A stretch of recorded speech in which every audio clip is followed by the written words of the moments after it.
Welcome back to a brand new episode of Mastering Programming. In today's episode, I'm going to be showing you how you can create a pop-up or a confirmation box that appears whenever the user creates or clicks or triggers an action that requires confirmation. For example, something as emptying the trash can. So if I go ahead and click on this button, you get an option here, or like a warning really, that provides some more information. For example, you cannot undo this action, and then it gives the user two different options. A, to cancel the event, in which nothing will happen, or in that case, they can continue to do that action.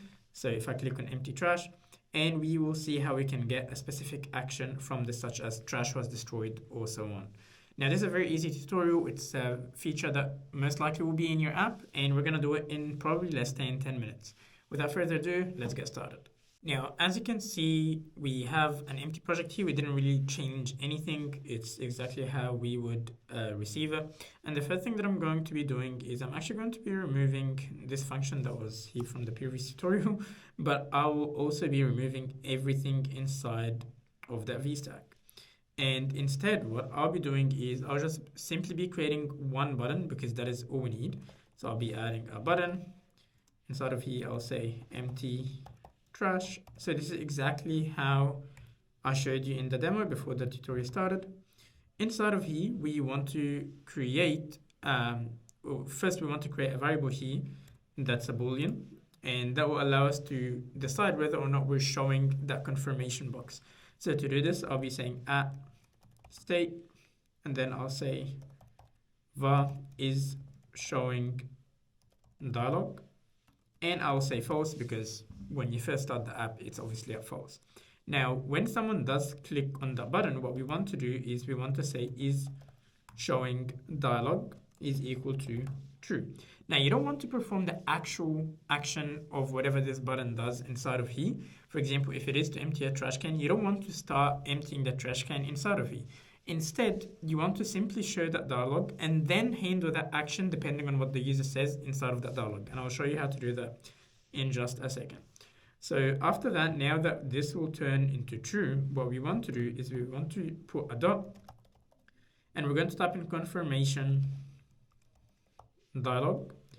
We'll open a bracket, and we are gonna simply go one line underneath. Inside of here, we are going to provide the message that you want to show. For example, we can say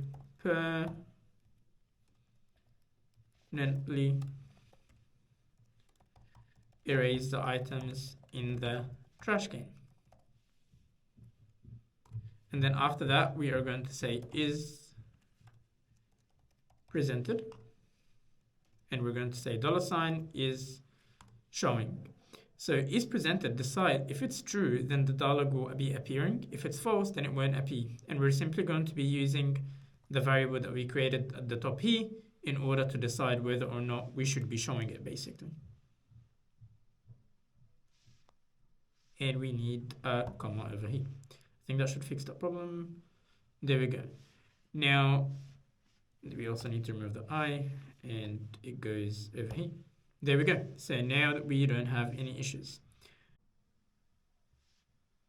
After that, we are going to be putting a zigzaggy bracket so we can then perform an action.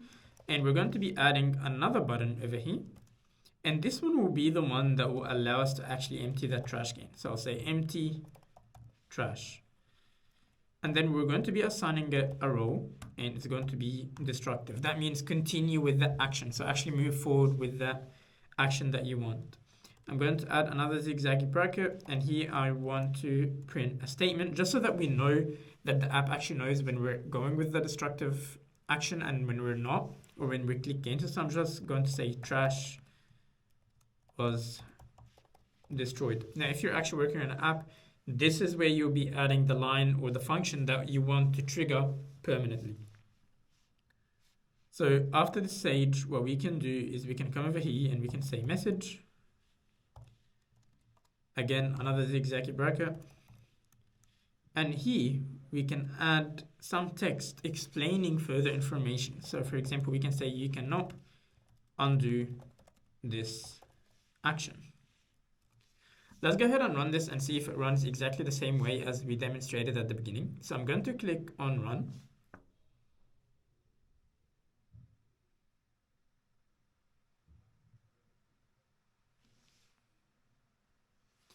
And once I click on empty trash, what should happen is we can get a pop-up just like this.